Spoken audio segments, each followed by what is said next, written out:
पीले दांत वाली बहू। रंजना कभी ब्रश नहीं करती थी। उसे कितनी बार उसके माँ बाप ने डांटा, लेकिन उसका कोई असर उस पर होता ही नहीं था, जिस कारण से उसके दांत पीले पीले हो जाते हैं। शादी के बाद। अरे बहू, वैसे तो तुझ में कोई कमी नहीं है, पर तेरे दांत इतने पीले कैसे हैं बेटा? कैसे मतलब? कोई सर्जरी थोड़ी ना कराई है। वो तो क्या नाम, मैं ब्रश नहीं करती थी तो पीले हो गए। अब क्या करूं? आप कहें तो लाल करवा लूं या फिर काले? यार ये क्या है, क्यों माँ से लड़ रही हो? लड़ रही हूँ? अरे मैं लड़ रही हूँ या ये बोल रही है कि दांत पीले हैं, पीले। अरे तपस्या थोड़ी ना की है इन्हें पीले करने के लिए। बकायदा ब्रश नहीं किया है 20 साल तक, तब जाकर। छी, कैसी बात कर रही हो? ये उस वक्त तो पीले नहीं थे जब हम लोग तुम्हें देखने आए थे। अरे तब साफ करवा लिया होगा डेंटिस्ट के पास जाकर। अब देखो कैसे पीले पीले लग रहे हैं। रंजना सास की तरफ गुस्से से देखती है। फिर शुरू हो गई पीले पीले पीले।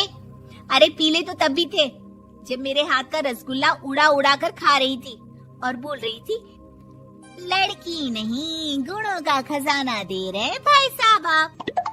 खैर, अब वो लोग करते भी तो क्या करते, पीले दांत वाली बहू पल्ले पड़ी थी तो झेलना तो था ही।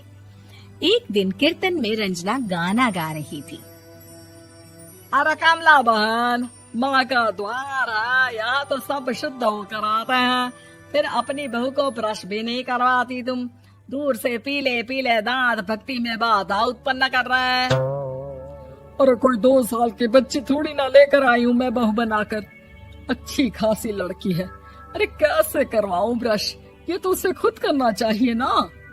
अब माँ बाप तो इसके जैसे तैसे निपटा दिए, ये नहीं सोचा कि सास कैसे संभालेगी। सास बहू को लेकर घर आ जाती है, लेकिन सोच लेती है कि अब इसे लेकर कहीं नहीं जाएगी। अगले रोज बहू कहती है, अरे क्या हो गया, मंदिर नहीं जाना क्या? कीर्तन का वक्त हो रहा है। मेरी मधुर वाणी से कान्हा जी जागते हैं और सोते हैं। आप तो जानती है ना उनकी भक्ति में कितना मन लगता है मेरा। वो क्या है ना, तबीयत ठीक नहीं लग रही है मेरी, आराम करूंगी मैं। तबीयत ठीक नहीं लग रही? अभी तो मिथुन के गाने पर नाच रही थी आप, और अब बोल रही है कि तबीयत ठीक नहीं लग रही। अरे भक्ति में मन लगा लो सासू माँ, ऊपर जाना है, क्या मुंह दिखाओगी आप? हाँ? सास को बहू की बात पर गुस्सा आ जाता है। मैं क्या मुंह दिखाऊंगी, इसकी चिंता तो ना कर, समझी?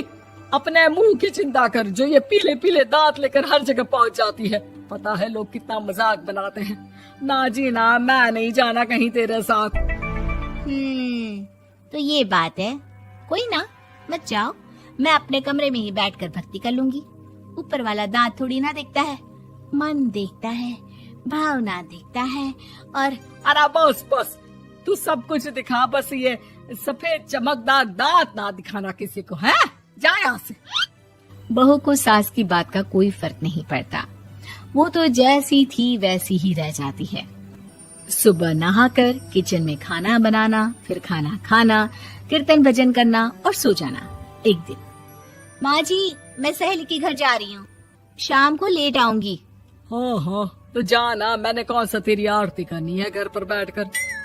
रंजना सहेली के घर जाती है, जहाँ वो पार्टी में जाने की तैयारी कर रही होती है। अरे शिखा, कहाँ जाने की तैयारी कर रही है? मैं गलत वक्त पर आ गई क्या? अरे नहीं यार, उल्टा सही वक्त पर आई है। मैंने ये साड़ी और ज्वेलरी निकाली है यार, शाम को इनके ऑफिस की एक पार्टी में जाना है। बताना कैसा लग रहा है ये सब? नहीं यार, इस ड्रेस के साथ तो वो वाली ज्वेलरी अच्छी लगेगी। हाँ हाँ सही बोल रही है, मैंने ध्यान ही नहीं दिया। वैसे तो हमेशा से मस्त फैशन सेंस रखती है। तो बड़ा जाती होगी ना पति के साथ पार्टी में। रंजना कुछ नहीं बोलती, बस सोचती है कि यार काश ये बात सही हो जाती, पर मैं क्यों नहीं जाती पार्टी में? क्या इन लोगों की कोई पार्टी होती नहीं होगी? रंजना घर आती है और रात में पति से सवाल करती है, एक बात बताइए, आप मुझे किसी पार्टी में क्यों नहीं ले जाते? क्या आपके यहाँ ऑफिस में पार्टी नहीं होती? पति बेचारा क्या कहता कि दांत पीले हैं तुम्हारे इसलिए। अरे कोई पार्टी होती नहीं हम लोगों के ऑफिस में, तो कहाँ से लेकर जाऊं? और मार्केट, मॉल, कहीं वीकेंड घूमना, कहीं तो। अरे यार सारे हफ्ते में एक छुट्टी मिलती है, तो सोचता हूँ कि आराम ही कर लूं। क्यों? रंजना मन मार के रह जाती है। पहले कभी सास के साथ मंदिर जाया करती थी, लेकिन वो भी सास ने ले जाना बंद कर दिया। घर बैठी बैठी रंजना बोर हो जाती है। तभी उसे आइडिया आता है और वो मायके जाने का सोचती है। सासू माँ, 2 दिनों के लिए मम्मी के घर जा रही हूँ। अच्छा ठीक है, आराम से जा। और हाँ, माँ से कुछ अच्छी आदत सीख कर आना कि कैसे शरीर के हर भाग की तरह दांतों की सफाई भी जरूरी होती है, समझी? शुरू हो गई ना आप। वो लोग आपकी तरह नहीं है कि छोटी छोटी बात का बतंगड़ बना दे। उन लोगों के लिए मैं मायने रखती हूँ, ना कि मेरे पीले पीले दांत। रंजना माँ को बिना बताए उन लोगों को सरप्राइज देती है, लेकिन जैसे ही वो दरवाजे पर पहुँचती है, अंदर देखती है कि घर वाले कहीं जा रहे होते हैं। अब माँ, काश रंजना दीदी के दांतों वाली प्रॉब्लम नहीं होती, तो वो भी हम लोगों के साथ चलती ना बुआ जी की बेटी की शादी में।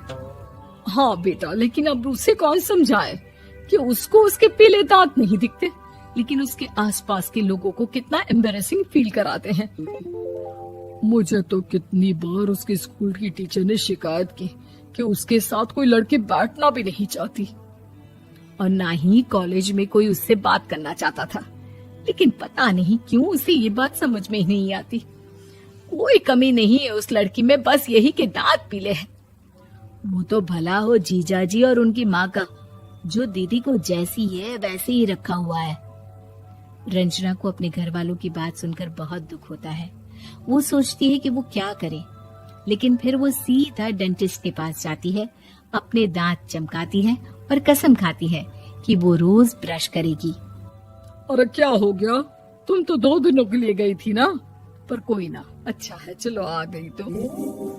रंजना सास के सामने आकर खड़ी हो जाती है और पूरी स्माइल करती है, उसके चमकदार दांतों को दिखाती हुई।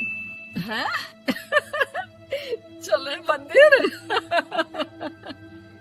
माँ, मुझे माफ कर दीजिए, मैंने आप लोगों को बहुत एम्बैरेसिंग फील करवाया। मैं आज से रोज ब्रश करूंगी।